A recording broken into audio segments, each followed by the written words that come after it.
이야기꾼 채널을 찾아주신 여러분, 반갑습니다. 오늘 들려드릴 이야기는 한며느리의 가슴 아픈 하지만 통쾌한 복수극입니다. 시아버님이 위독해 병원에 입원하셨습니다.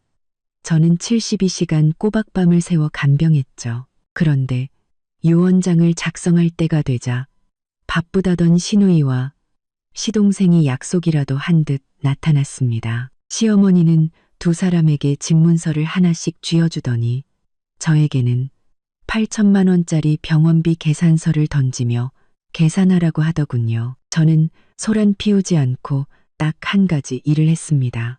그러자 시어머니와 시누이, 시동생의 얼굴이 새파랗게 질렸죠. 병원 특유의 소독약 냄새가 온몸에 땀구멍으로 스며든 것 같았습니다. 아무리 씻어내도 지워지지 않았죠. 저는 중환자실 박벽에 기댄 채 서 있었습니다. 두 다리에 나비라도 채운 듯 천근만근 무거워 꼼짝할 수가 없었죠. 제가 병원에서 꼬박 사흘 72시간을 버틴 뒤였습니다. 거의 눈도 제대로 붙이지 못했죠. 중환자실 면회 시간은 야속할 만큼 짧았습니다. 한 번에 한 사람씩 딱 15분만 허락됐죠. 시어머니 김옥란 여사는 들어가서 10분 동안 구슬프게 곡을 하다가 환자는 안정이 필요하다는 간호사의 만류에 쫓겨나다시피 나왔습니다. 시동생 박준호는 전화 한 통을 걸어왔습니다. 어찌나 목소리가 크던지 옆에 있던 제게도 다 들렸죠. 어머니, 제가 지금 중요한 고객이랑 있어서 도저히 자리를 뜰 수가 없네요. 형수님이 고생이 많으시네. 저 늦게라도 꼭 갈게요. 이 말을 사흘 내내 반복했지만 코빼기도 보이지 않았습니다. 시누이 박규리는 반나절 정도 오긴 했습니다. 복도 의자에 앉아 스마트폰으로 짧은 동영상을 보며 낄낄거렸죠. 소리는 크지도 작지도 않게 딱 거슬릴 정도로 켜놓고 말입니다. 그러다 아이가 하교하는데 봐줄 사람이 없다는 핑계를 대고는 하이힐 소리를 또각거리며 사라졌습니다. 저 혼자 남겨두고 말이죠. 간호사들도 여러 번 교대를 했습니다. 그중 마음 약한 한 분이 저를 보며 안쓰럽게 말했습니다. 서윤 씨, 집에 가서 좀 쉬세요. 그러다 사람 잡겠어요. 새로 만든 사람도 그렇게는 못 버텨요. 저는 고개를 저으며 억지 미소를 지었습니다. 괜찮아요. 버틸 수 있어요. 사실 버틸 수 있는 게 아니었습니다. 제가 쓰러지면 안 되기 때문이었죠. 시아버지 박태진님께서 갑자기 뇌출혈로 쓰러지시자 집안은 풍비박산이 났습니다. 남편 박지훈은 지방 프로젝트 때문에 발이 묶여 당장 돌아올 수 없는 상황이었죠. 전화기 너머로 발만 동동 구를 뿐이었습니다. 시어머니는 연세가 많으셔서 우는 것 말고는 어쩔 줄 몰라 하며 이제 어떡하면 좋니 하는 말만 넋나간 사람처럼 되뇌셨죠. 제가 버티지 않으면 누가 버티겠습니까? 다시 면회 시간이 되었습니다. 저는 방호복을 입고 조심스럽게 안으로 들어갔습니다. 시아버지는 온갖 튜브를 몸에 꽂은 채 침대에 누워 계셨습니다. 기계는 규칙적으로 삑삑 소리를 냈죠. 불과 사흘 만에 헬쑥해지신 얼굴은 잿빛이었습니다. 저는 면봉에 물을 적셔 바짝 마른 시아버지의 입술을 조심스럽게 축여드렸습니다. 아버님, 제가 나지막이 말했습니다. 지훈 씨 지금 오고 있어요. 아버님, 꼭 기운 차리셔서 지훈 씨 얼굴 보셔야 해요. 시아버지의 눈꺼풀이 미세하게 떨렸지만 눈을 뜨지는 못하셨습니다. 제 말이 들리는지 알 수 없었죠. 한때 이 집안의 호랑이 같던 분이 아무런 기력 없이 누워 계신 모습을 보니 가슴이 미어졌습니다. 박씨 집안에 시집 온 지 10년. 시아버지는 말씀이 없는 분이었지만 저라는 며느리에게 함부로 대하지는 않으셨습니다. 그런 분이 이렇게 누워 계시니 슬픔보다 더 큰 안타까움이 밀려왔습니다. 15분은 눈 깜짝할 사이에 지나갔고 저는 조용히 밖으로 나왔습니다. 방호복을 막 벗자마자 시어머니가 다가와 제 팔을 붙잡고 물었습니다. 어떻더냐? 정신은 좀 드는 것 같아. 무슨 말은 없었고 저는 지친 몸으로 고개를 저었습니다. 아직요. 그래도 아까보다는 좀 안정돼 보이셨어요. 시어머니는 한숨을 쉬며 소매로 눈가를 훔쳤습니다. 아이고, 이게 무슨 고생이람. 서윤아, 네가 있어서 정말 다행이다. 준호랑 유리는 아무짝에도 쓸모가 없어. 역시 네가 착하고 효심이 깊어. 저는 아무 대꾸도 하지 않았습니다. 착하고 효심이 깊다. 그 말이 오늘따라 유난히 가시처럼 밝혔습니다. 제가 만만하고 싫은 소리 못하니까 모든 짐을 제게 떠넘기는 게 당연하다는 뜻이 아니고 무엇이겠습니까? 휴대폰이 진동했습니다. 남편 박지훈이었습니다. 저는 복도 끝으로 가 전화를 받았습니다. 전화기 너머 지훈 씨의 목소리는 다급함으로 가득했습니다. 다급함으로 가득했습니다. 여보, 아버지는 어떠셔? 당신은 괜찮아? 정말 고생이 많아. 그 말에 코끝이 찡해지며 꾹꾹 눌러왔던 서러움이 터져 나올 뻔했습니다. 저는 숨을 한번 고르고 말했습니다. 아버님은 아직 그대로셔. 난 괜찮아. 지훈 씨가 말했습니다. 나 여기서 서류 처리 거의 다 끝났어. 늦어도 내일 저녁엔 도착할 거야. 조금만 더 버텨줘. 내가 가면 괜찮아질 거야. 어머니는? 준호랑 유리는 와서 좀 도와줘. 저는 창밖의 칠흑 같은 밤하늘을 보며 나지막이 말했습니다. 어머니는 계셔. 두 사람 다 왔다 갔어.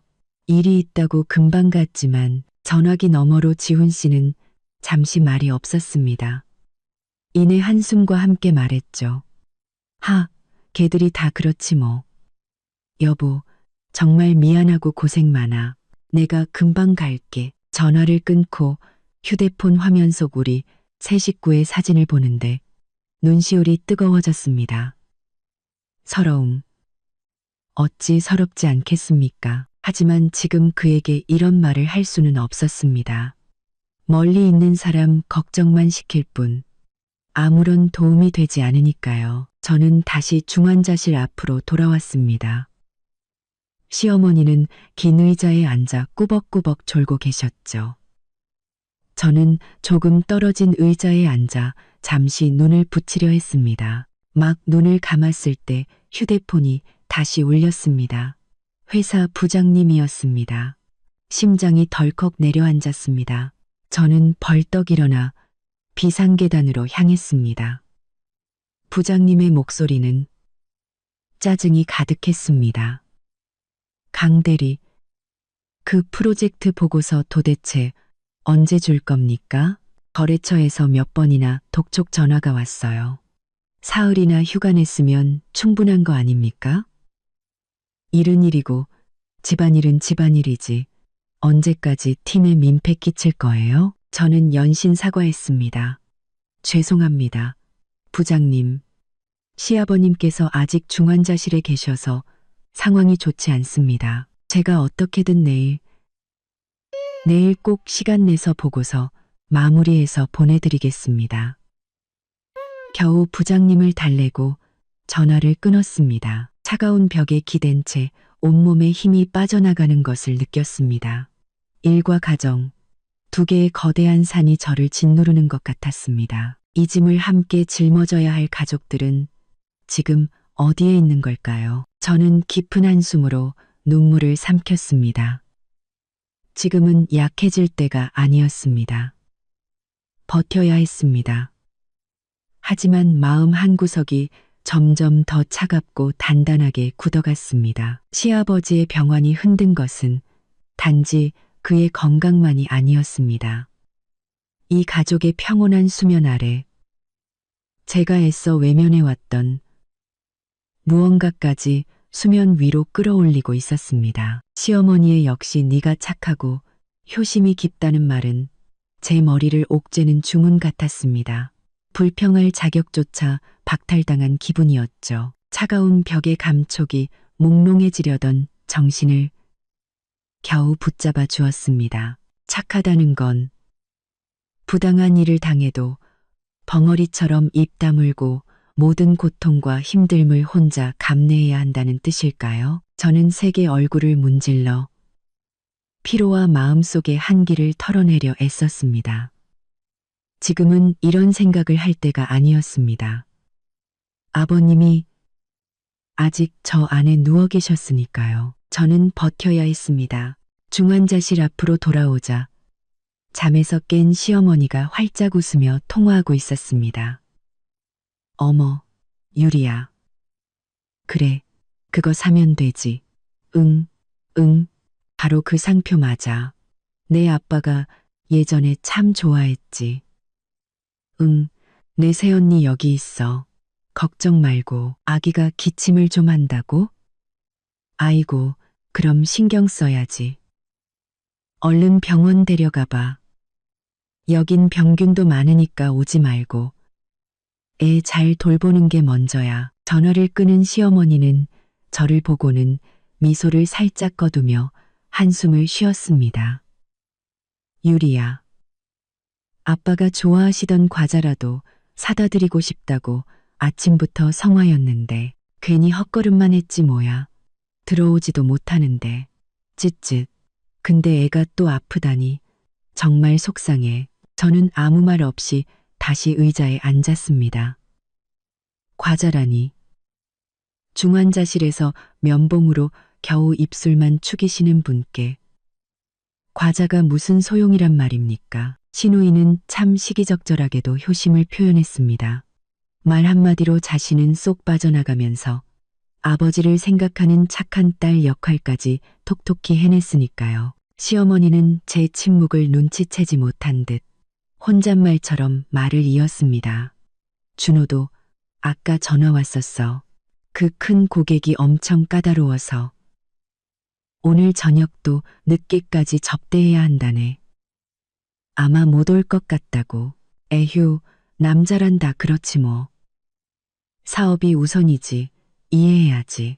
저는 고개를 숙여 이리저리 뛰어다니느라 흙투성이가 된 제 신발코를 바라보았습니다. 시동생이 한다는 그 건자재 사업은 애초에 시아버지께서 쌈짓돈을 탈탈 털어 마련해 주신 돈으로 시작한 것이었습니다. 사흘이 멀다 하고 접대라며 돈은 얼마나 버는지 모르겠지만 폼 잡는 건 사장님 부럽지 않았죠. 사업이 우선이라고요?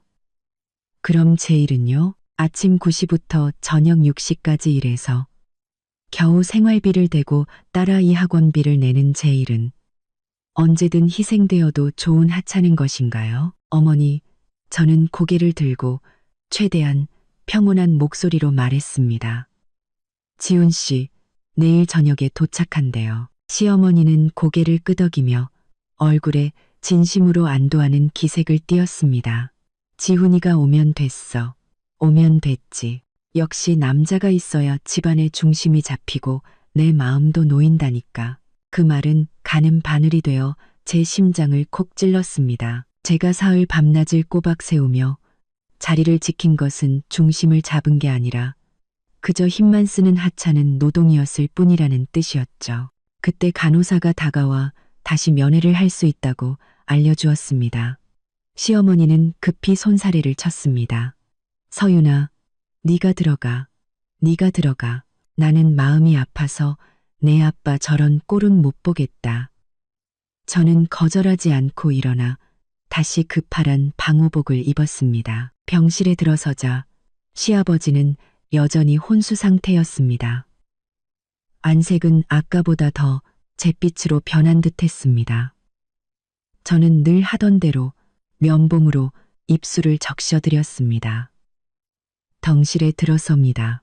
앙상한 손등위로 튀어나온 푸른 혈관을 보며 마음이 무겁게 가라앉았습니다.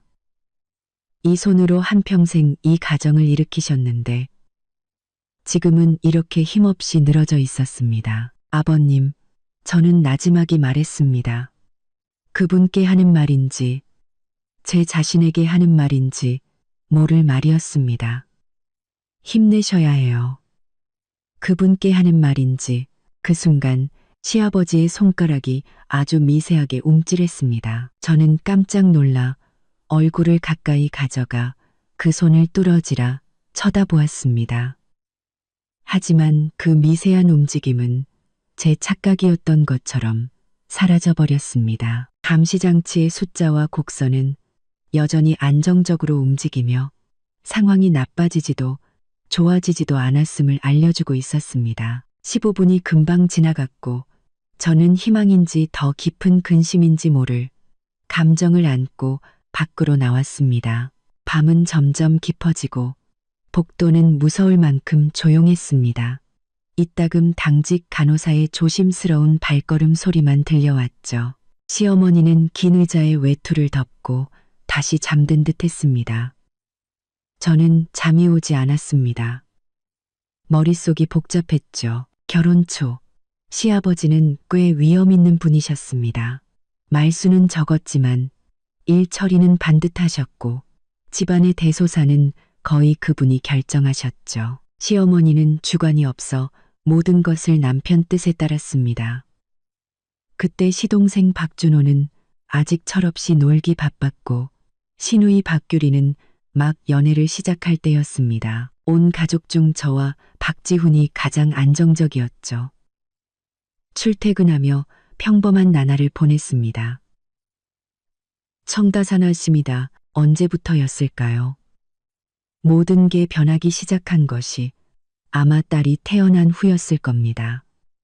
저와 지훈 씨는 더 큰 집으로 이사갈 돈을 모으기 위해 허리띠를 졸라맸습니다. 그 사이 박준호는 결혼을 했고 시아버지가 대주신 사업 자금 덕분인지 사업이 좀 풀리는 듯 하더니 집안에서 목소리가 커지기 시작했습니다. 박유리는 부잣집으로 시집을 가더니 말끝마다 은근한 우월감을 드러냈죠. 시아버지는 은퇴 후 성격이 예전만큼 강하지 않으셨고 시어머니가 집안일에 참견하는 일이 잦아졌습니다. 저는 줄곧 한 가족끼리 너무 따질 필요는 없다고 생각했습니다. 준호와 유리가 조금 이기적인 것도 당연하고 시어머니가 자기 자식들을 편애하는 것도 인지상정이라고 여겼죠. 그래서 저는 제 본분을 다하며 말은 아끼고 행동으로 보여주려 했습니다.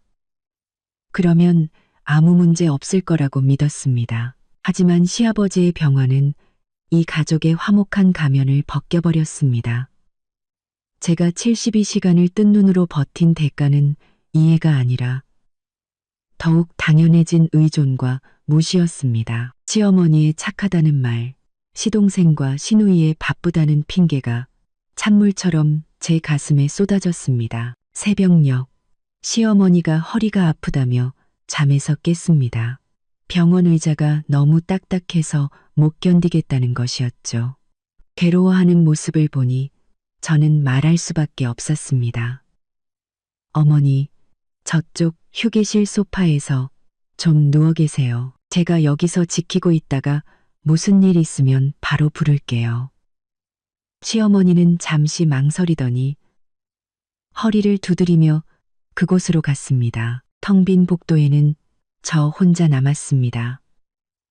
차가운 조명 아래 외투를 더 단단히 여몄지만 뼛속까지 시려오는 한기는 가시지 않았습니다. 어떻게 동이 틀 때까지 버텼는지 모르겠습니다. 휴대폰이 울렸습니다. 딸아이 유치원 선생님이었습니다. 아이가 아침부터 열이 좀 난다며 와서 데려갈 수 있냐는 전화였죠. 저는 굳게 닫힌 중환자실 문과 시어머니가 사라진 휴게실 쪽을 번갈아 보았습니다.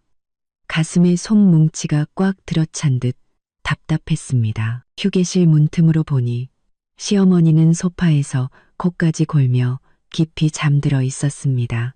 저는 한참을 서 있다가 결국 깨우지 않았습니다. 휴대폰을 꺼내 회사 부장님께 반차를 낸다는 문자를 보내고 서둘러 병원을 나섰습니다.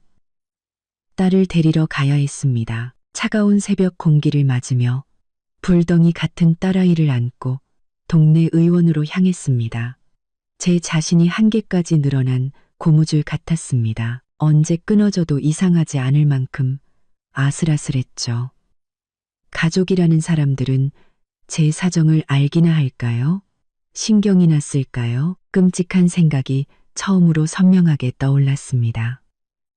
어쩌면 이 집에서 나의 착함과 희생은 처음부터 만만함의 다른 이름이었을지도 모른다고. 만약 시아버님께 무슨 일이라도 생긴다면 이 집은 어떻게 될까요? 굳은 일을 도맡아 하던 이 맏며느리는 어떤 처지에 놓이게 될까요? 더 이상 생각하고 싶지 않았지만 불길한 예감은 덩굴처럼 제 심장을 옥죄어 왔습니다. 제가 정신없이 열나는 아이를 안고 병원에서 순서를 기다리고 있을 때 휴대폰이 울렸습니다. 시어머니가 보낸 문자였습니다. 미묘한 흥분이 섞인 목소리가 들리는 듯 했습니다. 서윤아, 네 아빠 정신 드셨다. 의사 선생님이 일단 위험한 고비는 넘겼다고. 일반 병실로 옮겼어. 준호랑 유리도 바로 온다고 난리다. 저는 막 주사를 맞고 제 어깨에 축 늘어져 잠든 딸을 안고 허겁지겁 병원으로 돌아왔습니다. 병동에 들어선 순간 눈앞의 광경에 기가 막혀 헛웃음이 나왔습니다. 어제까지만 해도 텅 비어 있던 병실 앞이 지금은 사람들로 북적이고 있었죠. 시누이 박유리는 화사한 원피스 차림으로 곱게 껍질을 깐 귤을 들고 침대에 기댄 시아버지께 애교를 떨고 있었습니다. 아빠, 이거 드셔보세요. 엄청 달아요. 제가 아침 일찍 고급 마트에 가서 제일 비싼 걸로 사왔어요. 그 목소리는 어찌나 달콤한지 어제 아이가 아파서 못 온다고 했던 사람과 동일 인물이 맞나 싶었습니다. 시동생 박준호도 가만히 있지 않았습니다. 살짝 나온 배를 내밀고 주치의 앞에 서서 마치 부하 직원에게 지시하듯 말하고 있었죠. 의사 선생님, 저희 아버님 상태 말입니다. 앞으로 치료는 무조건 제일 좋은 약으로 해주십시오. 돈은 문제가 아닙니다. 제일 좋은 방법으로 빨리 회복하시는 게 중요하죠. 목소리는 또 어찌나 우렁찬지 복도를 지나던 다른 환자 가족들이 힐끔거릴 정도였습니다. 시어머니 김옥란 여사는 얼굴에 화색이 돌아 침대 옆 의자에 앉아 아들딸의 효도 경쟁을 흐뭇하게 바라보고 있었습니다. 지난 사흘간 단 한 번도 보지 못했던 만족스러운 표정이었죠. 아이를 안고 문 앞에 선 저를 발견하고는 그저 무심하게 턱짓하며 말했습니다. 서윤이 왔구나. 어서 와. 네 아빠, 정신 드셨어. 마치 제가 반나절 동안 겪은 고생과 품에 안긴 아픈 아이는 안중에도 없다는 듯이 말입니다. 저는 깊은 한숨을 쉬며 딸을 안고 다가갔습니다. 시아버지는 확실히 깨어나셨습니다. 안색은 여전히 좋지 않고 눈빛도 흐릿했지만 사람은 알아보시는 듯 했습니다. 저를 보자 입술을 달싹이며 무언가 미약한 소리를 내셨죠. 박유리가 재빨리 끼어들었습니다. 아빠, 보세요. 새언니도 왔어요. 이제 걱정 마시고 푹 쉬세요. 집안일은 저희가 다 알아서 할게요. 지난 72시간 동안 증발이라도 했던 사람이 자신들이 아니라는 듯 뻔뻔하게 말했습니다. 박준호도 가슴을 치며 거들었습니다. 맞아요, 아빠. 회사 일 다 정리하고 왔어요.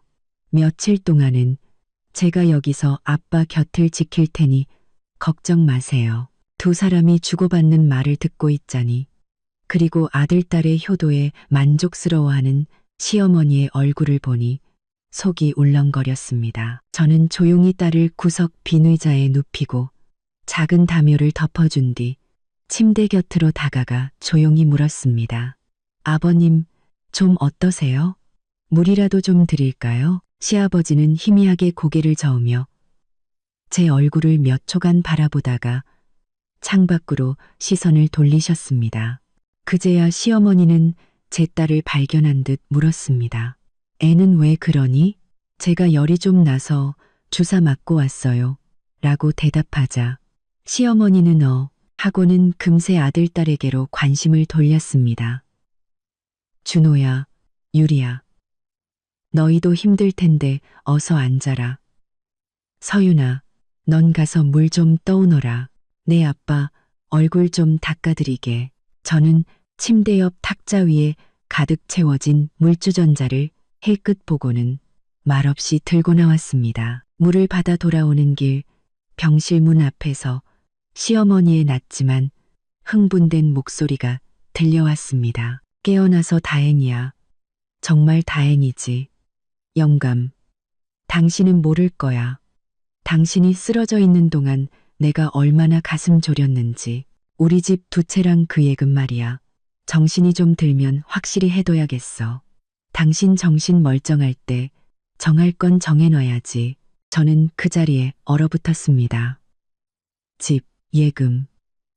시아버지가 이제 막 사경을 헤매다 돌아오셨는데 시어머니의 머릿속엔 온통 그 생각뿐이었습니다. 저는 일부러 헛기침을 하며 안으로 들어갔습니다. 시어머니는 화들짝 놀라며 말을 멈췄고 이내 자애로운 표정으로 돌아와 말했습니다. 물 떠왔구나. 어서 네 아빠 얼굴 좀 닦아드려. 제가 뜨거운 물수건으로 시아버지의 얼굴과 손을 정성껏 닦아드리자 박유리가 옆에서 혀를 차며 말했습니다. 역시 새언니가 꼼꼼하다니까. 이제 아빠도 깨어나셨으니 우리도 도울 수 있잖아요. 새언니도 이제 한숨 돌리세요. 박준호도 즉시 말을 받았습니다. 맞아요, 형수님. 사흘 동안 정말 고생 많으셨어요. 이제부턴 저희한테 맡기고 집에 가서 푹 쉬고 해도 돌보세요. 그들의 말은 위하는 척했지만 한 글자 한 글자가 선을 긋는 것 같았습니다. 가장 힘들고 굳은 일은 끝났으니 이제 공을 세울 주역들이 등장했고 저는 이제 빠져도 좋다는 뜻이었죠. 눈을 감고 계시던 시아버지의 미간이 살짝 찌푸려졌습니다. 불편해서인지 아니면 시어머니의 말을 들어서인지 알 수 없었죠. 그가 갑자기 희미하게 눈을 떠 저를 보더니 다시 입술을 달싹였습니다. 하지만 결국 힘없이 눈을 감고 말았죠. 시어머니가 재빨리 상황을 정리했습니다. 영감 피곤한가 보다. 좀 쉬게도. 준호야, 유리야. 너희도 여기만 있지 말고 유리는 아까 사온 영양제 지금 먹어도 되는지 의사한테 가서 물어보고 준호는 유리 데려다 주면서 아빠 치료에 더 필요한 거 없는지 알아보고 싹 다 사와. 두 사람은 기다렸다는 듯이 알겠다며 중책이라도 맡은 것처럼 밖으로 나갔습니다. 병실은 순식간에 조용해졌습니다. 저와 시어머니, 잠든 시아버지, 그리고 구석에서 끙끙 앓는 제 딸, 이렇게 넷만 남았죠. 시어머니는 침대 곁에 앉아 시아버지의 손을 잡고 가만히 토닥였습니다. 그 얼굴에는 안도감과 다행스러움, 그리고 무언가를 계획하는 복잡한 표정이 뒤섞여 있었습니다. 저는 창가에 서서 주차장으로 향하며 웃고 떠드는 두 사람의 뒷모습을 바라보았습니다. 햇살은 좋았지만 제 마음속에 스며드는 한기는 조금도 가시지 않았습니다. 그들은 와서 효자, 효녀 연기를 한바탕 하고 번지르르한 말 몇 마디를 남기고는 임무를 완수했다는 듯 사라졌습니다. 그리고 시어머니는 그 연기에 완전히 만족한 듯 보였죠. 저는 다시 침대에 누운 시아버지를 보았습니다. 그가 깨어났지만 이 집은 더 이상 예전의 평온한 모습으로 돌아갈 수 없을 것 같았습니다. 시어머니의 말, 시동생과 시누이의 연기는 판도라의 상자를 여는 열쇠처럼 이 가족의 비밀과 욕망을 드러내고 있었습니다. 그리고 가장 많이 희생했지만 외부인으로 취급받는 맏며느리인 저는 시아버지가 일반 병실로 옮겨가시자 저의 기둥 역할은 순식간에 있으나 만화한 것이 되어버렸습니다. 시어머니 김옥란 여사는 간병을 핑계로 병원 근처 여관의 방을 잡았지만 대부분의 시간 동안 저를 이리저리 부려먹었습니다. 달라진 점이 있다면 이제 매일 오후 시동생 박준호와 시누이 박규리가 칼같이 출근 도장을 찍는다는 것이었죠. 그들이 오면 병실은 시장 바닥처럼 시끄러워졌습니다. 박유리는 늘 가장 목소리가 컸죠. 아빠, 이 사과 제가 깎았는데 어때요? 껍질도 안 끊어졌네. 엄마, 이 과자 드셔보세요. 엄청 유명한 데서 줄 서서 사온 거예요. 며칠간 못다 한 효도를 한꺼번에 몰아서 하려는 듯 온갖 과일과 영양제가 침대 옆 탁자를 가득 메웠습니다. 박준호는 든든한 아들 역할을 맡았습니다. 주치의를 찾아가 병세에 대해 심도 깊은 토론을 하는가 하면 간호사에게는 최고의 간호 서비스를 제공해달라고 강조했죠. 정작 시아버지가 매일 어떤 약을 드시는지도 모르면서 폼 잡는 데는 도가 텄습니다. 시어머니는 그들을 보며 얼굴에서 미소가 떠나지 않았습니다. 역시 우리 준호가 생각이 깊어. 유리는 애교가 많아서 사람을 기쁘게 한다니까 까라며 칭찬을 아끼지 않았죠. 그럼 저는요? 저는 여전히 가장 실질적인 일들을 도맡았습니다. 밥을 타오고 물을 떠오고 몸을 닦아드리고 화장실에 부축해드리고 더러워진 옷을 처리하는 일들 말입니다. 하지만 이런 굳은 일들은 시어머니 눈에는 보이지 않는 배경과도 같았습니다. 가끔 제가 생각난다는 듯이 서윤아, 빨래 걷어와라 또는 보온병에 물이 없네라고 지시할 뿐이었죠. 더욱 저를 비참하게 만든 것은 이제 그들 세 사람이 저를 전혀 의식하지 않고 대화를 나눈다는 것이었습니다. 어느 날 오후 박유리는 시아버지께 바나나를 까드리며 아무렇지 않게 말했습니다. 엄마, 우리 옛날 집 거기 재개발된다는 소식 들었어요? 시어머니는 즉시 귀가 솔깃해져 목소리를 낮췄지만 좁은 병실 안에서 그들의 대화는 똑똑히 들렸습니다. 응, 들었어. 측량하는 사람들도 다녀갔대. 곧 시작할 건가 봐. 보상금도 꽤 나올 거고 지금 사는 이 집도 위치가 좋아서 앞으로 값이 더 오를 거야. 박준호가 끼어들었습니다. 엄마, 재개발 거는 서둘러야 해요. 제가 그쪽 일하는 친구들 좀 아는데 맡기면 다른 집보다 보상금 더 많이 받게 해드릴 수 있어요. 지금 이 집은 새놓기 아까우니 그냥 두는 게 좋겠고요. 시어머니는 연신 고개를 끄덕이며 박준호의 손등을 두드렸습니다. 그래, 그래. 역시 네가 연줄이 넓다니까. 이 집안은 남자가 없으면 안 돼. 그들은 제 면전에서 마치 이미 자신들의 손에 들어온 것처럼 집안 재산을 신나게 논의했습니다. 온갖 굳은 일을 하는 저는 투명 인간이거나 경계할 필요도 없는 언젠가는 쫓겨날 외부인일 뿐이었습니다. 시아버지는 침대에 기댄 채 대부분 침묵하셨습니다. 피곤해서인지 아니면 듣기 싫어서인지 눈을 감고 계실 때가 많았죠. 하지만 한 번은 시어머니가 영감, 몸 좀 괜찮아지면 이 일부터 확실히 해둡시다. 괜히 밤새 꿈자리가 사나우면 안 되니까 라고 말했을 때 시아버지는 갑자기 눈을 뜨고 날카로운 눈빛으로 시어머니를 쏘아보셨습니다. 입술을 달싹이며 무언가 말하려 하셨지만 결국 들릴 듯 말 듯 한 한숨과 함께 다시 눈을 감으셨죠. 저는 그 순간을 똑똑히 보았습니다. 시아버지는 시어머니의 계획에 온전히 동의하는 것 같지 않았습니다. 박유리가 눈을 굴리며 시어머니의 팔에 매달렸습니다.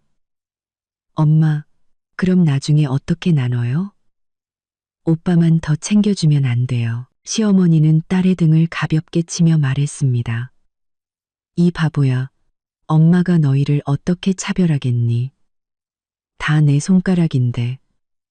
당연히 똑같이 나눠야지. 똑같이요? 그럼 오빠랑 새언니네는요? 박유리가 집요하게 물었습니다. 시어머니는 얼굴에서 미소를 거두고 제 쪽을 힐끗 보더니 목소리를 더 낮췄습니다. 하지만 저는 똑똑히 들었습니다. 니네 오빠네는 지훈이도 능력 있고 서윤이도 벌잖니. 그 집은 이거 없어도 괜찮아. 너희부터 챙겨야지. 머리 위로 얼음물이 쏟아지는 듯 했습니다. 심장이 순식간에 차갑게 식었죠. 역시 그랬습니다. 그들 마음속에 저와 박지훈은 처음부터 한 가족이 아니었던 겁니다. 우리의 희생은 당연한 것이고 무언가를 나눌 때가 되면 없어도 괜찮은 외부인이 되는 것이었죠. 엄청난 서러움과 분노가 목구멍까지 차올랐습니다. 당장이라도 일어나 따지고 싶었죠. 하지만 바로 그때 딸아이가 얼굴이 빨개지도록 심하게 기침하기 시작했습니다. 저는 급히 아이의 등을 두드려 주었고 모든 감정은 아이에 대한 걱정으로 바뀌었습니다. 딸을 품에 안고 등을 쓸어주면서도 제 시선은 침대에 누워 계신 시아버지께로 향했습니다. 그는 여전히 눈을 감은 채 미간을 찌푸리고 있었습니다. 이불 밖에 나온 손은 손가락이 살짝 구부러져 있었죠. 하나의 생각이 미친 듯이 제 머릿속에서 자라났습니다. 시아버지는 시어머니의 계획을 아실까? 동의하실까? 만약 아신다면 나와 지훈 씨 그리고 평소에 예뻐하시던 이 손녀를 위해 무언가 남겨주시지 않을까? 하다못해 공정한 말 한마디라도. 하지만 저는 곧 고개를 저었습니다.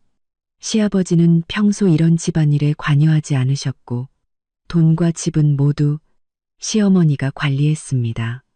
게다가 지금 편찮으신 분께 이런 말씀을 드리는 건 마치 제가 불난 집의 부채질하는 것처럼 보일 테죠. 하지만 이대로 아무것도 하지 않는다면 우리 가족이 이렇게 쫓겨나는 것을 가만히 지켜만 봐야 하는 걸까요? 저와 지훈 씨는 몇 년간 아껴 아이를 키우고 남은 돈은 대부분 시댁에 보탰습니다.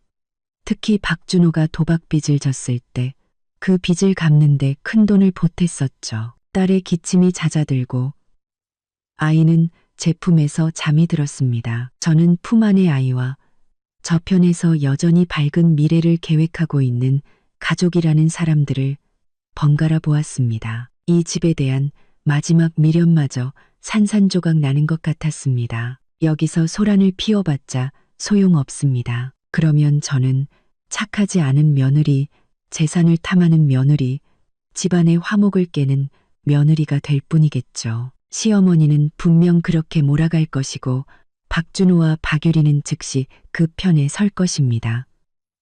참아야 했습니다. 하지만 참는다고 해서 도살장에 끌려가는 소처럼 가만히 있을 수는 없었습니다. 저는 조용히 딸을 의자에 다시 눕히고 담요를 덮어준 뒤 보온병을 들고 시어머니께 말했습니다. 어머니, 물 좀 떠올게요. 병실을 나서자 복도의 차가운 공기가 정신을 번쩍 들게 했습니다.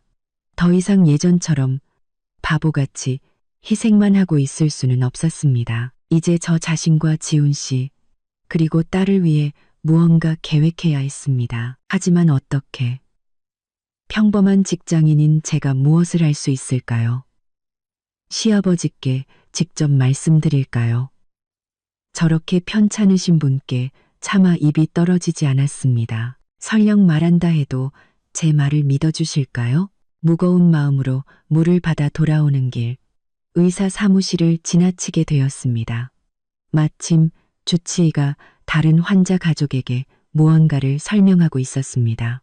환자분께서 정신이 드셨을 때 중요한 말씀을 남기시려면 공증인을 입회시키거나 녹화를 해두시는 게 좋습니다.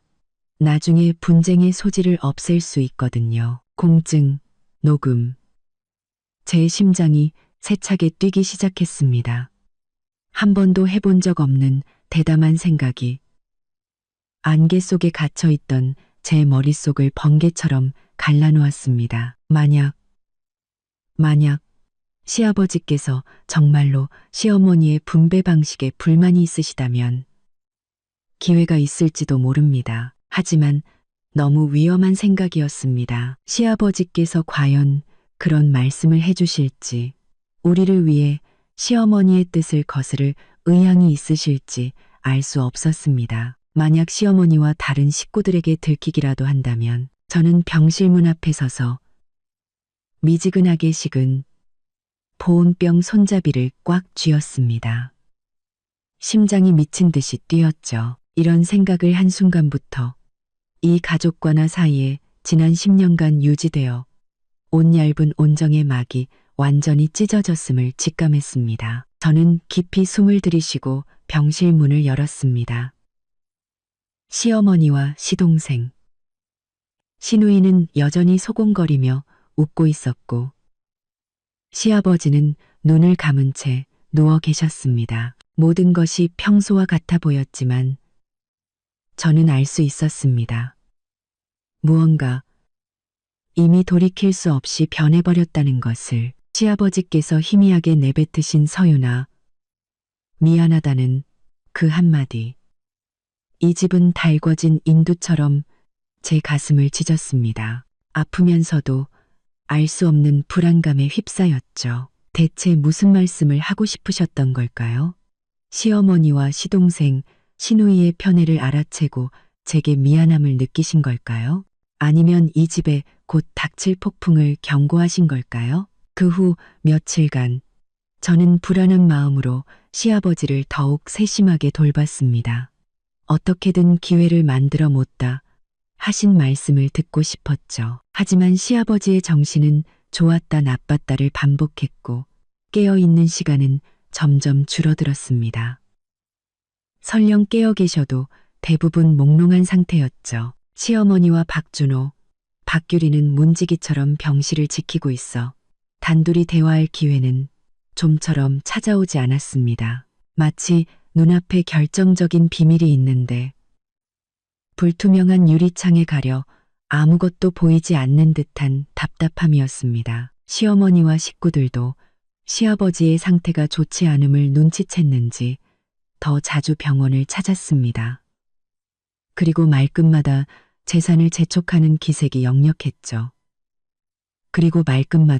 재산을 재촉하는 기색이 역력했죠. 한 번은 제가 약을 들고 들어갔을 때 박준호가 시아버지 귓가에 대고 다급하게 속삭이는 것을 들었습니다. 아버지, 힘내셔야 해요. 집안에 아버지가 결정해 주실 일이 얼마나 많은데요. 그 집이랑 예금 확실하게 말씀해 주셔야죠. 시아버지는 눈을 감은 채 아무 반응도 없으셨지만 이불 위에 놓인 손가락 마디가 굳어지는 것을 보았습니다. 시어머니는 옆에서 눈물을 훔치며 말했습니다. 청보지는 눈을 감은 채 아무 반응도 없으셨지만 영감, 정신 놓으면 안 돼요. 준호랑 유리 생각해야지. 저는 그들의 모습에 속이 메스꺼웠습니다. 준호랑 유리 생각해야지. 모두 자기 자신과 시아버지에게서 얻어낼 것만 생각할 뿐 정작 그분이 얼마나 괴롭고 두려우실지는 아무도 묻지 않았습니다. 그날 밤은 박유리가 당번이었습니다. 그녀는 침대 곁에 앉아 스마트폰을 좀 만지작거리더니 친구와 약속이 있다며 제게 대타를 부탁했습니다. 저 역시 시아버지 곁에 더 있고 싶었기에 그러겠다고 했습니다. 병실은 감시장치의 규칙적인 소리만 울릴 뿐 고요했습니다. 시아버지는 깊이 잠들어 있었고 조명 아래 그의 얼굴은 더욱 잿빛으로 보였습니다. 저는 의자에 앉아 서서히 생명의 불꽃이 꺼져가는 노인을 바라보며 만감이 교차했습니다. 동정심, 무력감, 그리고 벼랑 끝에 몰린 듯한 막막함. 언제 잠들었는지 모르겠습니다. 몽롱한 상태에서 누군가 제 팔을 가볍게 건드리는 것을 느꼈습니다. 저는 화들짝 놀라 깨어났습니다. 시아버지였습니다. 그가 깨어 있었습니다. 게다가 눈빛은 그 어느 때보다 맑아 보였습니다. 바짝 마른 입술을 힘겹게 움직이며 무언가 말하려 했지만 소리가 나오지 않았습니다. 저는 급히 다가가 목소리를 낮춰 물었습니다. 아버님, 뭐 필요하세요? 물 드릴까요? 그는 힘겹게 고개를 저으며 문 쪽을 한번 확인하고는 아주 미세하게 손가락을 움직여 자신의 환자복 윗주머니를 가리켰습니다. 심장이 목구멍까지 차오르는 것 같았습니다. 강렬한 예감이 저를 사로잡았죠. 저는 숨을 죽이고 굳게 닫힌 병실 문을 확인한 뒤 떨리는 손으로 그가 가리킨 주머니에 손을 넣었습니다. 주머니 속에는 작게 접힌 빳빳한 쪽지 하나가 있었습니다. 시아버지는 제가 쪽지를 잡는 것을 보고 안도하는 듯하면서도 깊은 피로와 체념이 깃든 눈빛을 보이셨습니다. 그는 마지막 힘을 다해 소리 없이 입술을 움직였습니다. 입모양을 보니 잘 간직해 라고 말하는 것 같았습니다. 그리고는 천천히 눈을 감고 고개가 옆으로 꺾였습니다. 감시장치의 심박수 곡선이 갑자기 어지럽게 흔들리며 날카로운 경고음이 울려 퍼졌습니다. 의사 선생님, 의사 선생님. 저는 비명을 지르며 호출 벨을 누르고 문을 향해 소리쳤습니다. 당직 의사와 간호사들이 순식간에 달려와 응급처치를 시작했습니다. 저는 한쪽으로 밀려난 채 아직 시아버지의 온기가 남은 쪽지를 손에 꽉 쥐고 있었습니다. 온몸이 사시나무처럼 떨렸죠. 시어머니와 박준호, 박규리도 소란에 놀라 허둥지둥 달려왔습니다. 시어머니는 침대에 매달려 울부짖었습니다. 영감, 왜 그래요? 나 두고 가면 안 돼. 박준호는 의사에게 아니, 방금 전까지 괜찮았는데 갑자기 왜 이럽니까? 라며 윽박질렀죠. 박유리는 창백해진 제 얼굴을 보고 의심스럽게 물었습니다. 새언니, 아빠 아까 깨어났었어? 뭐라고 했어? 저는 정신을 번쩍 차리고 무의식적으로 쪽지를 쥔 손을 등 뒤로 숨겼습니다. 심장이 터질 듯이 뛰었죠. 저는 애써 침착하게 울먹이는 목소리로 말했습니다. 아니, 아무 말씀도. 내가 깜빡 졸았는데 깨어보니 아버님 상태가 이상해서. 처치는 계속되었지만 병실 안의 공기는 무겁게 가라앉았습니다. 저는 모두의 시선이 시아버지께 쏠린 틈을 타 조용히 쪽지를 바지 주머니 깊숙이 쑤셔 넣었습니다. 손바닥은 온통 식은땀으로 축축했죠. 시아버지는 다시 응급실로 옮겨졌습니다. 우리 가족은 그 앞에서 숨막히는 침묵 속에서 기다렸습니다. 시어머니는 계속 울었고 박준호는 초조하게 서성였으며 박규리는 누군가에게 계속 전화를 걸어 상황을 보고하고 있었습니다. 저는 긴 의자에 앉아 주머니를 쥔 손에 힘을 주었습니다. 그 얇은 종이 한 장이 천근만근처럼 무겁게 느껴졌습니다. 시아버지의 마지막 그 맑고도 복잡했던 눈빛, 잘 간직해라는 소리 없는 말이 계속해서 머릿속을 맴돌았습니다. 그는 자신의 마지막을 예감하셨던 겁니다. 그리고 시어머니와 식구들의 계획도 모두 알고 계셨던 겁니다. 마지막 힘을 다해 제게 무언가를 남겨주신 것이었습니다. 시어머니의 편애에 맞설 증거일까요? 아니면 이 집의 재산에 대한 최종적인 결정일까요? 지금 당장 열어볼 수는 없었습니다. 하지만 슬픔과 두려움, 그리고 절망 속에서 발견한 한 줄기 희망이 뒤섞인 복잡한 감정이 제 안에서 소용돌이쳤습니다. 저는 직감했습니다. 이 순간부터 제 손에는 모든 것을 바꿀 수 있는 비밀이 쥐어져 있다는 것을. 시아버지의 목숨은 아마 돌아오지 않을 것입니다.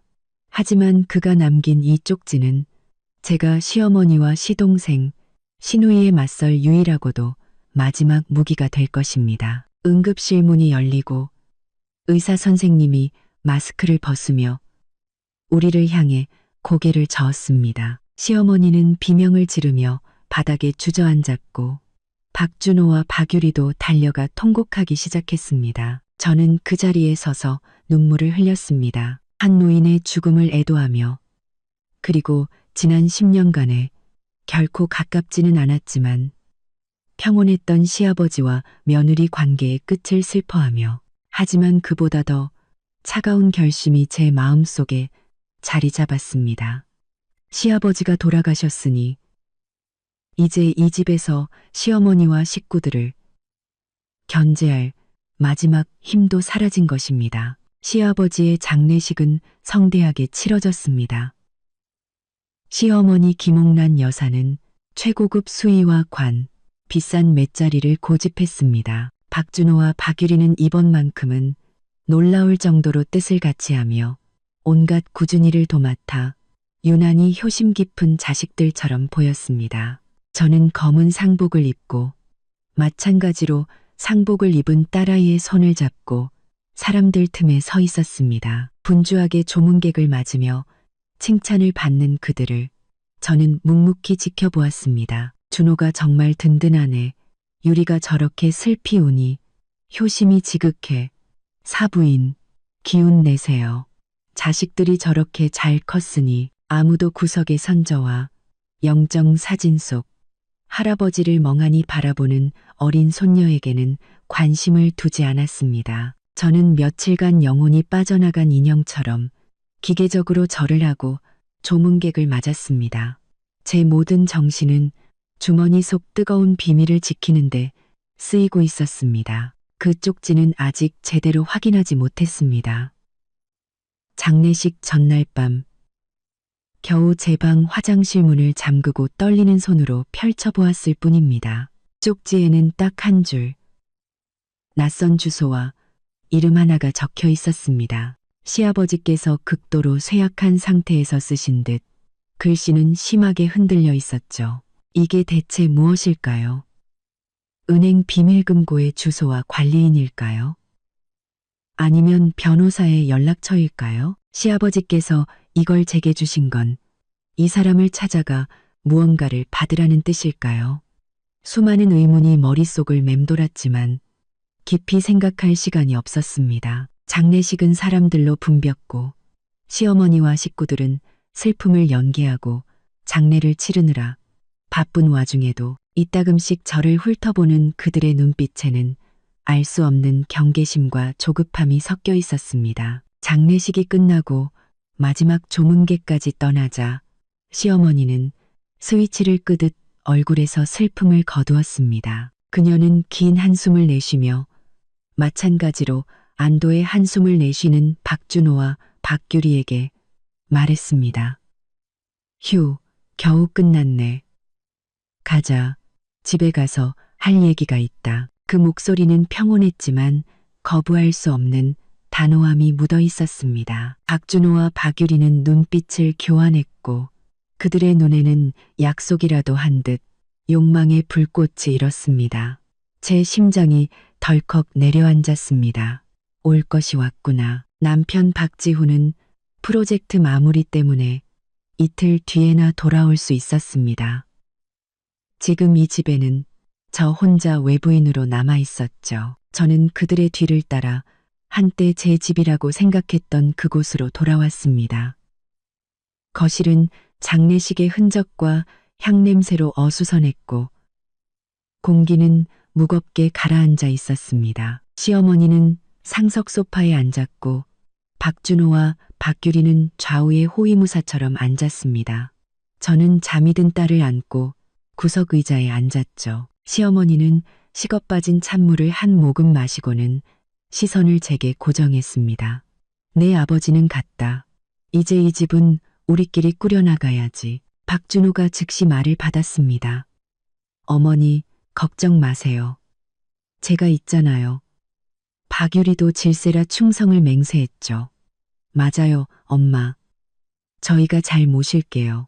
시어머니는 만족스럽게 고개를 끄덕이더니 말투를 바꿔 사무적으로 말했습니다.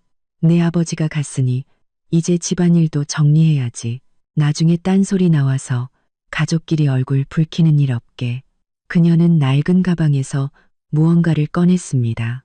짙은 붉은색의 집문서 2개와 두툼한 서류 봉투였습니다. 제 심장이 쿵 하고 내려앉았습니다. 진짜 연극은 지금부터 시작이었습니다. 시어머니는 2개의 집문서를 나란히 탁자 위에 올려놓고는 서류 봉투에서 종이 한 장을 꺼내 제 쪽으로 휙 밀었습니다. 병원비 계산서였습니다.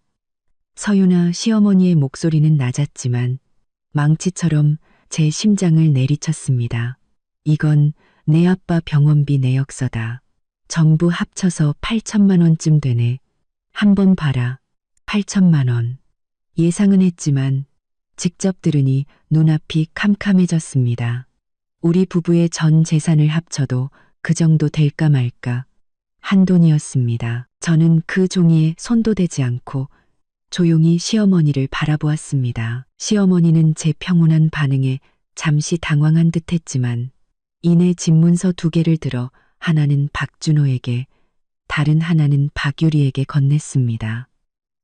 준호야, 유리야, 이건 우리 집 집문서 2개다. 약속대로 너희들한테 하나씩 주는 거야. 이제 내 아버지는 안 계시니 오늘 내가 너희한테 넘겨주마.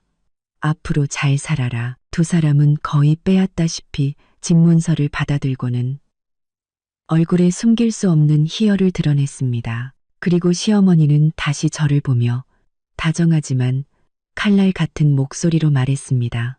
서윤아, 너도 봤지? 집안의 가장 큰 재산은 이 집 2채야.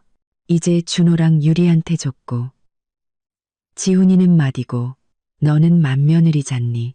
너희는 능력도 있고 착하니까 이 8천만 원은 너희가 내도록 해라. 내 아빠 입원했을 때 네가 제일 고생했으니 네가 정리하는 게 제일 깔끔하지 않겠니? 그 말을 마친 시어머니는 소파에 등을 기댔습니다. 박준호와 박유리도 의기양양한 표정으로 저를 쳐다보았죠. 제가 울고불고 매달리기를 기대하는 눈치였습니다. 거실은 죽은 듯이 고요했습니다.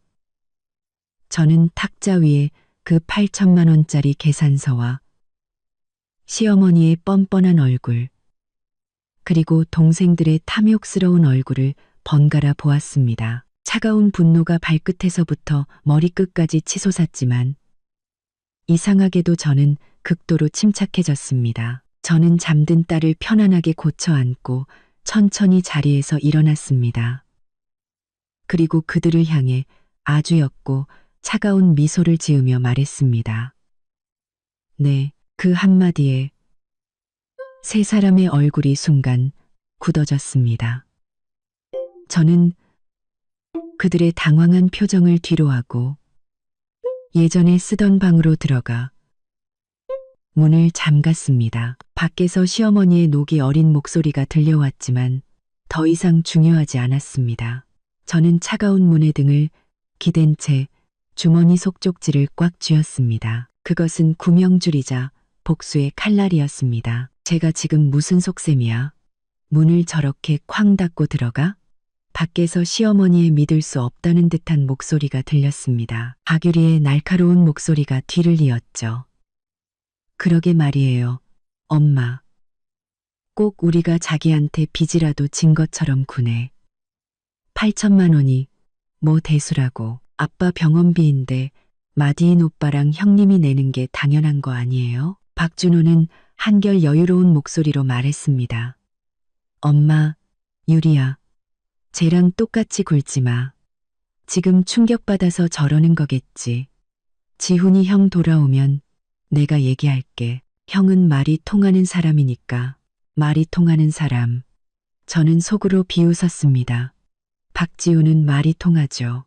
자기 어머니와 동생들이 어떤 인간들인지 잘 압니다. 하지만 지난 몇 년간 그는 제게 참아라, 따지지 말라는 말 외에 저와 딸을 위해 무엇을 해주었습니까? 그에게 기대하느니 주머니 속이 쪽지 한 장에 기대는 게 낫습니다. 저는 밖에 소란에 아랑곳하지 않고 조용히 딸을 침대에 눕히고 이불을 덮어주었습니다. 그리고 커튼을 쳐 밖에서 안이 보이지 않게 한 뒤 휴대폰 불빛에 의지해 쪽지의 내용을 다시 확인했습니다. 종로구 정신법무법인 조명의 변호사. 저는 즉시 인터넷으로 그 법무법인을 검색했습니다. 홈페이지와 연락처가 바로 나왔죠. 변호사 소개란에는 조명의 변호사의 사진도 있었습니다. 50대쯤 되어 보이는 날카로운 눈빛의 남성이었죠. 주요 업무, 상속, 유언, 가사소송. 심장이 더욱 세차게 뛰었습니다. 바로 여기였습니다. 시아버지께서 마지막 힘을 다해 제게 알려주신 길이. 저는 숨을 고르며 마음을 다잡았습니다. 서두르면 안 돼. 시어머니와 식구들은 분명 제가 방 안에서 울고 있다고 생각할 겁니다. 마음껏 우쭐대도록 내버려 두자. 저는 쪽지를 가장 깊은 주머니에 다시 넣고 조용히 제 짐을 챙기기 시작했습니다. 이 집에서는 단 1분도 더 머물고 싶지 않았습니다. 짐을 다 챙기고 침대 곁에 앉아 잠든 딸의 얼굴을 보며 제 마음속에는 슬픔과 함께 굳은 결심이 솟아올랐습니다. 아가야, 엄마가 절대 너까지 서럽게 살게 하진 않을 거야. 우리 몫은 엄마가 하나도 빠짐없이 다 찾아올게. 저는 박지훈에게 문자를 보냈습니다. 아버님 장례 잘 치렀어. 어머니가 집 2채는 준호랑 유리한테 주고 나한테는 8천만 원 병원비 계산서를 줬어. 딸 데리고 우리 집으로 먼저 갈게. 문자를 보내고 저는 그의 답장을 기다리지 않고 휴대폰을 껐습니다. 다음 날 새벽, 저는 잠든 딸을 안고 조용히 그 집을 빠져나왔습니다. 그리고 저와 박지훈의 작은 집으로 돌아왔죠. 낡고 좁았지만 그곳에서는 오랜만에 안도감과 자유를 느낄 수 있었습니다. 딸을 재우고 휴대폰을 켜자 수십 통의 부재중 전화와 문자가 쏟아졌습니다. 저는 그 모든 것을 무시하고 정신법무법인에 전화를 걸었습니다. 네, 정신법무법인입니다. 조명의 변호사님을 좀 뵙고 싶은데요. 예약하셨습니까? 오늘 오전 일정은 꽉 차 있습니다만 예약은 못했습니다. 하지만 박태진 어르신께서 찾아가 보라고 하셨습니다. 전화기 너머로 잠시 침묵이 흘렀습니다. 이내 직원의 목소리가 한결 조심스러워졌죠. 박태진 어르신이요? 성함이 어떻게 되시죠? 강서윤이라고 합니다. 박태진 어르신의 며느리입니다. 네, 강서윤님. 잠시만 기다려 주십시오. 기다리는 매 순간이 영원처럼 느껴졌습니다. 마침내 직원의 목소리가 다시 들려왔습니다. 한결 공손해진 말투였죠. 강서윤님, 조 변호사님께서 알고 계신다고 합니다. 오늘 오후 2시 반에 사무실로 오실 수 있겠습니까? 됐구나.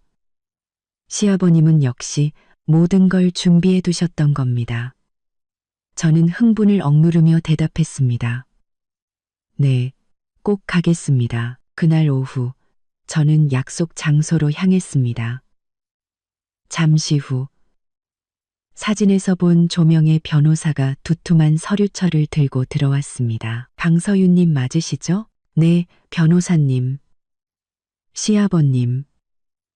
박태진 어르신께서. 조 변호사는 제 말을 막고 서류철을 탁자 위에 올려놓았습니다. 박태진 어르신께서 한 달 전, 그러니까 입원하시기 직전에 저를 찾아오셨습니다. 그리고 본인이 사망한 후에 이 서류를 며느님께 전달해달라고 의뢰하셨죠. 한 달 전, 시아버님은 이미 모든 것을 예감하고 시어머니와 식구들의 행동에 마음이 상해 미리 준비를 하셨던 겁니다. 조 변호사는 서류철에서 서류 한 뭉치를 꺼내 제 앞에 놓았습니다. 표지에는 유언장이라는 세 글자가 선명하게 밝혀 있었습니다. 유언자, 박태진. 저는 떨리는 손으로 그 서류를 바라보았습니다. 조 변호사는 제 반응을 아랑곳하지 않고 차분한 목소리로 유언장의 내용을 읽어내려가기 시작했습니다. 한 문장, 한 문장이 제 귀에 밝힐 때마다 저는 놀라움과 슬픔, 그리고 알 수 없는 통쾌함에 숨이 막힐 것 같았습니다. 유언장의 내용은 충격적이었습니다. 첫째, 박태진 명의의 모든 예금, 주식 등 현금성 자산 약 3억 원을 맏며느리 강서윤에게 단독으로 상속한다. 둘째, 박태진 명의의 현재 거주 중인 아파트와 재개발 예정인 구도심 주택의 소유권 전부를 맏며느리 강서윤에게 단독으로 상속한다. 셋째, 아내 김옥란은 충분한 노후 자금이 있고 아들 박준호와 딸 박유리는 이미 생전에 충분한 금전적 지원을 받았으므로 추가적인 재산 분배는 없다. 넷째, 이번 기간 발생한 모든 의료 비용은 위 상속 재산에서 우선적으로 지급한다. 모든 재산을 아들인 박지훈이 아닌 며느리인 제게 남기셨습니다. 이것은 단순한 유언장이 아니었습니다. 시아버지께서 돌아가시기 전 제게 남긴 서유나 미안하다는 그 한마디에 대한 가장 강력하고 확실한 대답이었습니다. 그는 모든 것을 알고 계셨던 겁니다. 시어머니의 편애, 시동생과 시누이의 이기심을, 그래서 이런 단호한 방법으로 제게는 가장 큰 공정함을, 그리고 그들에게는 가장 따끔한 회초리를 내리신 것이었습니다. 눈물이 걷잡을 수 없이 흘러내렸습니다. 서러움이 아닌 돌아가신 시아버지의 그 깊은 마음과 정의로움에 대한 감사함의 눈물이었습니다. 조 변호사가 말했습니다. 강서윤님, 이 유언장은 공증까지 모두 마친 법적으로 완벽한 효력을 가집니다. 만약 다른 가족들이 이 일을 제기하더라도 소송에서 이길 확률은 거의 없습니다. 그는 말을 이었습니다.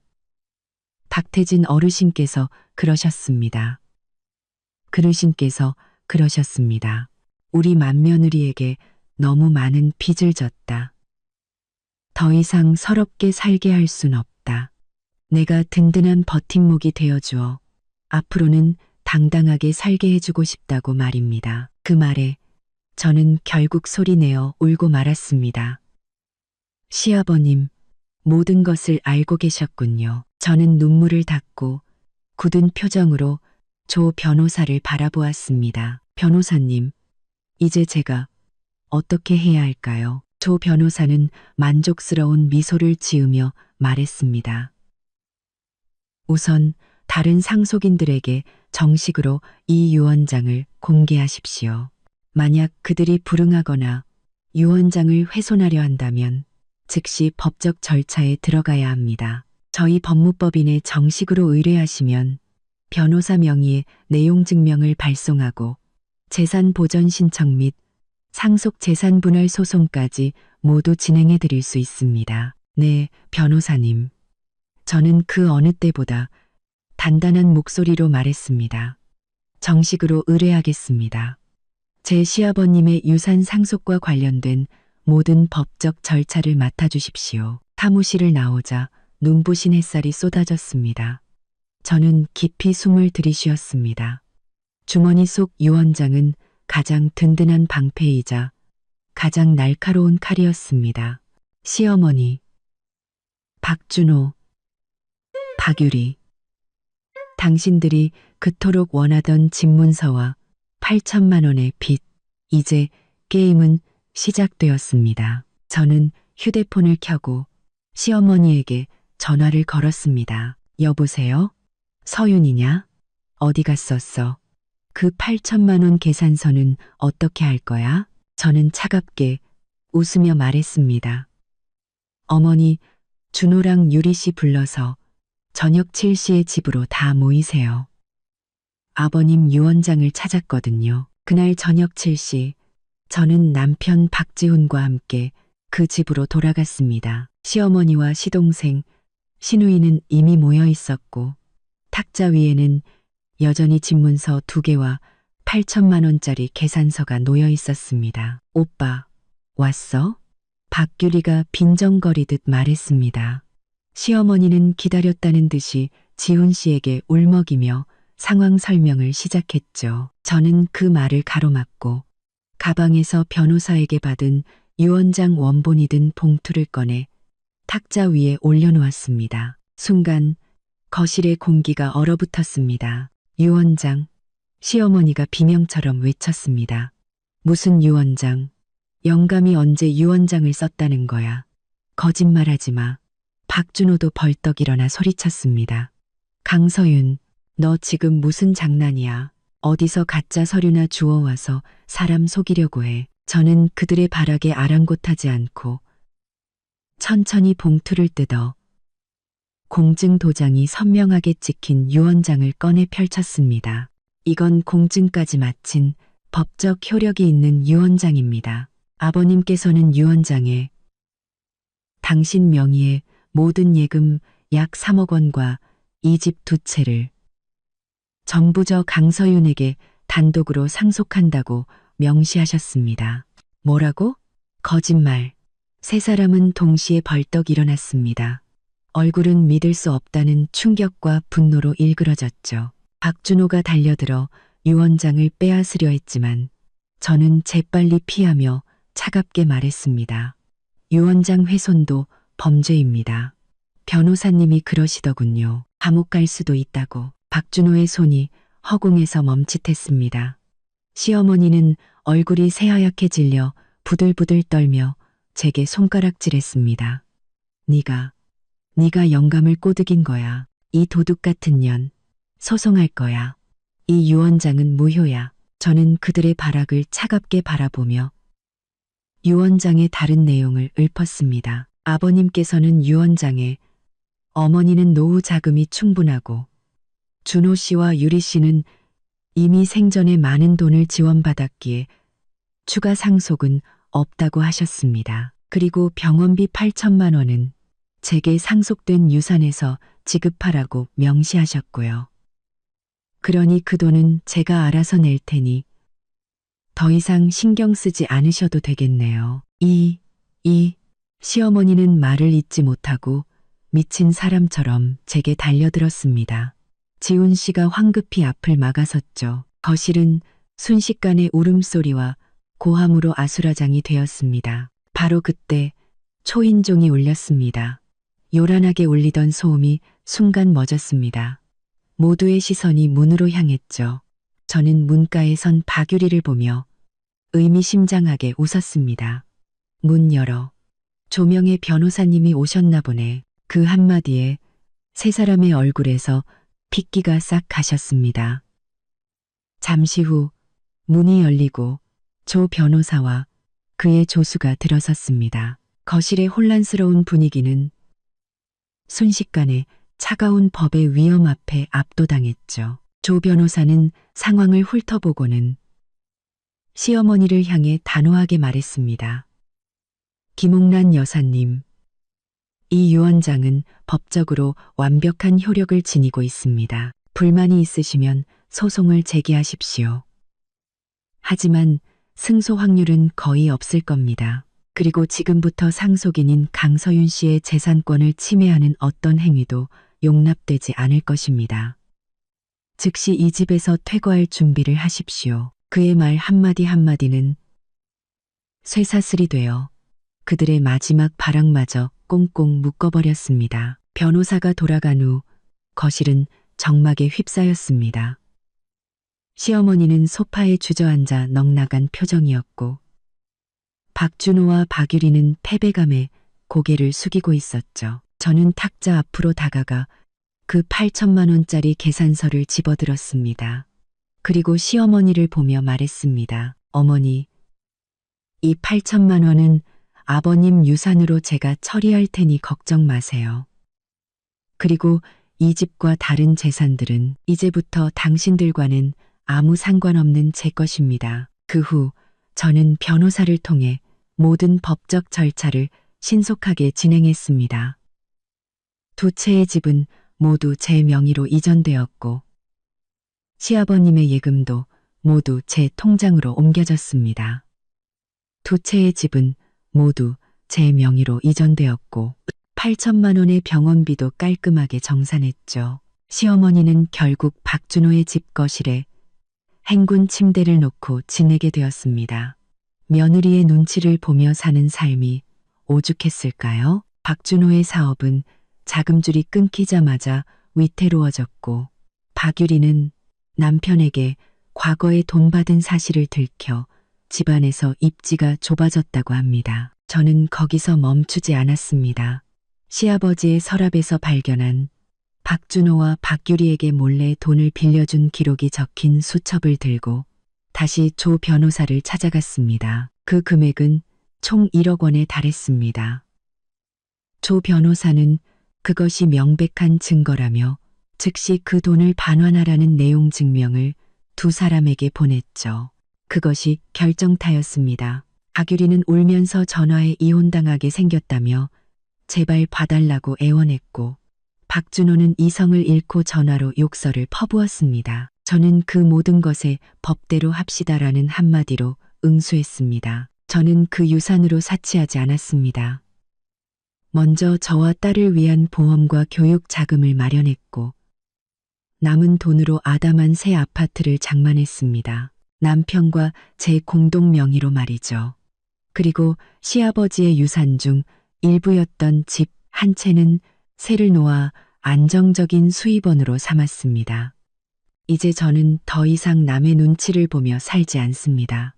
오랫동안 배우고 싶었던 꽃꽂이를 배우고 운동도 시작했습니다.